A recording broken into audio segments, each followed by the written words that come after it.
To call the human ship cramped was an understatement. The humans built their ships with pure utility in mind, and she hated it, which meant her nephew was seething in discomfort. Her people's preferences for luxury and spacious living areas meant the corridors were wide, and each room was larger than necessary. Her nephew, however, had decided to arrive with his fleet, but was the more honorable of her sister's children and agreed to parley.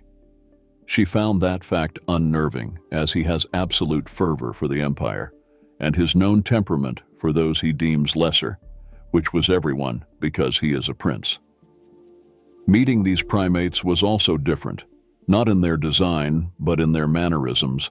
They acted with confidence and control, and every action was done with precision and efficiency, nothing like other primate thralls her empire raised in the past. This whole situation still felt completely in their control. With her nephew's fleet, the primates were outnumbered and outgunned, but still, this meeting on one of their frigates in the dead space between both forces felt like a trap. "Valstrium, remember? They have threatened to destroy the throne world," she whispered to her nephew, feeling like they were still watched even in the empty briefing room. Her nephew looks at her with a small note of disdain. "Relax, Auntie. They are skilled, and their ship is impressive if not claustrophobic. But I have yet to see any tech level superior to the developments of the Lamp's thralls." "You don't believe their threats?" she asked, confused. "Of course not. What battle thrall race would stay their hand?" her nephew says back. Then the door opens, and a primate she recognizes as Admiral Kenji Watanabe, the leader of the human fleet, walks in and speaks with an unhappy tone. "Humanity is not in the habit of killing civilians. Prince Valstrium Voljualman Kiosmas. I must say, I am unsurprised and unhappy that our request for an envoy to come alone was ignored. But here you are nevertheless." The human gestured to a chair. "Sit, and we will get this over with." She shifted into a chair beside her nephew. Its design was made with knowledge of her people's anatomy in mind, as there was room for her tail to rest comfortably. Her eyes studied this Kenji up close, and she could see the subracial divides the file on them spoke of. He was a bit shorter than the other humans she saw while being escorted to the briefing room, and his eyes were a bit thinner if that was possible. But the thing the Hales didn't show was how defined his muscle mass was. Despite the uniform and flight suit under it, she could see the toned muscularity of a warrior. "So, in the terms you wanted, you asked a 300 light-year bubble around Earth as yours, and for us to agree to 1,000 Earth years peace and non-aggression treaty." Her nephew spoke slowly, entering the negotiation styling of her empire. Deals are made slowly and with carefully made small moves to poke and push your position. "That is non-negotiable," Kenji said with a harsh tone, his eyes watching her nephew like a predator stalking its prey. Something that sent a chill down her spine. "I am afraid it must be. See, we have 5 world..." Her nephew started but was cut off. 5 worlds with seeded races, the Trix, the Kale, the Bower, the Quail, and the Cool. We know, and we will be taking stewardship of them too, as part of the light-year bubble," Kenji said, his hands resting on the table, fingers interlaced. Her eyes snapped to her nephew as she heard his low growl. He doesn't like being cut off, or being told things like it's not an option to be changed. "Careful, primate, we can always go back to shooting each other," her nephew said with a note of malice in his tone. "The name is Kenji, and if you are going to sit there and try and make this deal more favorable for your empire, you are sorely mistaken," Kenji says quickly, his eyes narrowing a bit as he glares at the Imperial Prince. "I have given the orders to destroy this ship with a press of a button and launch an antimatter bomb into the core of your Thronewold star, and before you ask, it's amazing how far you can push an FTL device when you disable the safety features," he says again, with that cold and calculated tone he made this threat with before. "Madman," her nephew roared, jumping to his feet. "You would doom your space sector too." "No, because we aren't launching from inside the disk of our galaxy. We will be firing from above, or below. It's hard to tell with 360-degree combat space," Kenji says back with a hateful grin. "Now sit down, shut up, and listen. he adds, his tone and voice radiating the sheer willpower to devastate a space sector for some reason. Kenji. She speaks a bit out of order, her mind trying to piece together why he was the leader and why he hates them so much to go to such lengths. Why are you offering us a chance for peace? Surely you would have done away with it if you got this far. Kenji shifted, leaning back. My family was from Tokyo, he said, but added as they seemed confused. Tokyo was the name of the city, the first of your kind, raised on Earth when he came to collect us.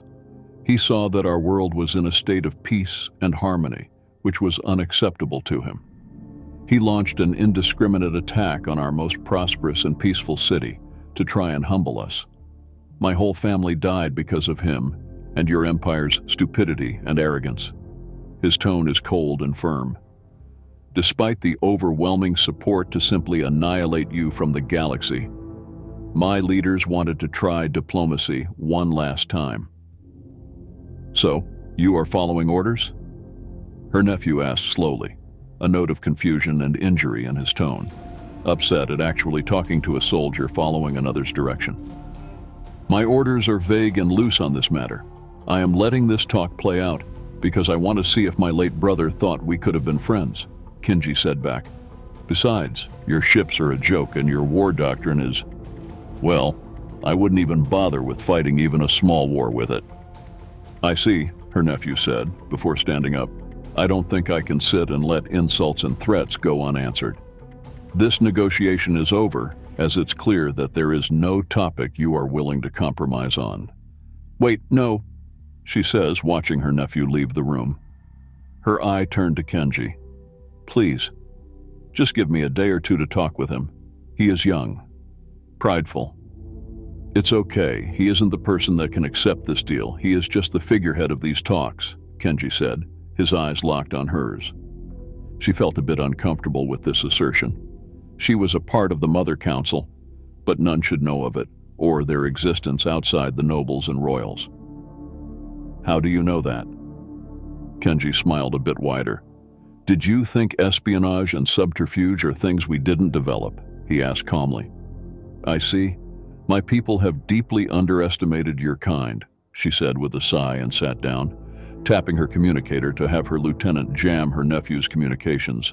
So, what exactly does humanity want? The terms we set, nothing more and nothing less. The bubble we chose will give us a border with your neighbors, yes, but we will not allow foreign militaries to travel our space, so you don't need to fear a sudden attack by the Virilias. And the table will be open to setting up trade and a more peaceful friendship if your rulers listen closely to the Empress, Kenji said back as he sat too, his hands interlacing and eyes observing her closely. She sighed again. Her people's ancient culture calls for them to listen to the Council of Women. But with the vast expansion into space, such traditions had fallen a bit short in the greater empire, as men more often served as their war leaders and commanders. With more and more young men have done away with those traditions, claiming that the women did nothing to expand the empire and were dependent on men. That is a hard sell, the Emperor may agree, but we will need something from your people, she says slowly. An army and trainers? Kenji asked, guessing accurately the conditions for the peace treaty. Yes, we seeded your kind for a reason, and you have shown your skill and merit in combat. A peace treaty without something for the Empire would only leave a bitter taste in the mouths of the nobility, she said back slowly, not happy that they seemed to be as aware as they needed to be to hold the higher ground in this deal. United Earth is willing to agree to a mutual defensive pact for the sum of the non-aggression pact, but will not hand over our population into slavery, but... Kenji pulled out a crude data storage device and handed it to her. These are our laws and regrades to paramilitaries that your empire can hire at their discretion. They will fight as long as you pay them. Are you suggesting we hire out your people to fight as mercenaries? She asked slowly. The concept was not foreign to her, but was also the driving factor behind the seeding of races. Why hire when you can enslave? And if you are going to enslave, why not tailor their genetics to a purpose? The paramilitaries on that list as already in the process of helping with the expansion of our holdings and will be more than happy to take payments in resources and goods that Earth will need in the near future. He said back, his tone calm and collected. Also, the first 5 are groups that have a strong code of conduct and honor and are impossible to buy out. Such paramilitaries will happily serve as both bodyguards or revolutionists. She thinks it over. The core issue to the whining of the power of females is the tight control males have on the militaries of her empire. But humans paid to undermine or remove such troublesome individuals would strengthen the Mother Council's hold. I believe I can get this deal passed.